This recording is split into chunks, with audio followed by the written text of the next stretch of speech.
Welcome to my channel legal awareness. नमस्कार मित्रांनो, आज मी तुम्हाला कायद्यातील एका अशा सेक्शनबद्दल सांगणार आहे जे घर किंवा जमीन खरेदी करताना तुम्ही मोठी फसवणूक होण्यापासून वाचवू शकते. याला म्हणतात मार्शलिंग. चला तर मग जाणून घेऊया मार्शलिंगचा नियम. त्याआधी मित्रांनो, माझ्या चॅनलला लाईक, फॉलो, शेअर आणि सबस्क्राईब करायला विसरू नका. व्हिडिओ आवडला असेल तर नक्की लाईक करा. मित्रांनो, मार्शलिंगचा नियम मी तुम्हाला एका एक्झाम्पल थ्रू समजून सांगते. एका व्यक्तीकडे शेतीचे 2 वेगवेगळे तुकडे आहेत, शेत 1 व शेत 2. जर समजा शेतकऱ्याने दोन्ही शेतजमीन एका सावकाराकडे गहाण ठेवल्या आणि 5 लाखांचं कर्ज घेतले. आता शेतकऱ्याने कर्ज घेतल्यानंतर काही काळानंतर समजून घ्या, त्या शेतकऱ्याने तुम्हाला एक शेत विकले.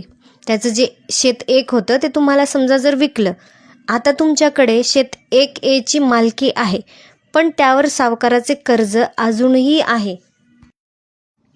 आता समजून घेऊयात की कायद्यानुसार काय होईल.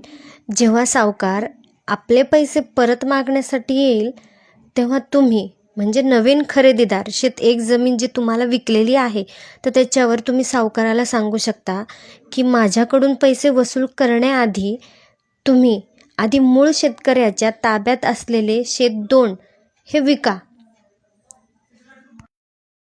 आणि समजा जर शेत 2 विकूनही तुमचे पैसे 5 लाख रुपये पूर्ण वसूल झाले नाहीत, उदाहरण 3 लाख मिळाले, तरच उरलेले 2 लाख रुपये वसूल करण्यासाठी माझ्या शेत 1 कडे या.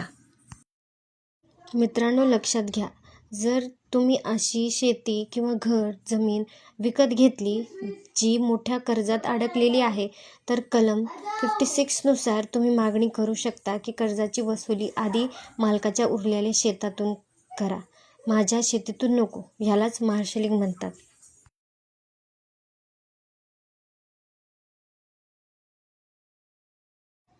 मित्रांनो, लक्षात घ्या, जेव्हा पण तुम्ही नवीन घर, शेत, जमीन विकत घेत असाल, तर तेव्हा घराचे उतारा, 7/12 उतारा किंवा शेतीचा उतारा सगळं तुम्ही चेक करून घ्या, जे की त्याच्यावर कर्ज तर नाही येणार.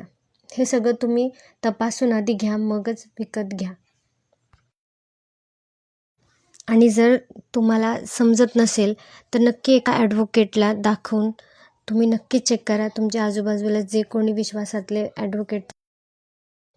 मित्रांनो, जर का तुम्हाला लिगली काही प्रॉब्लेम असेल तर नक्की कॉन्टॅक्ट करा. थँक्यू.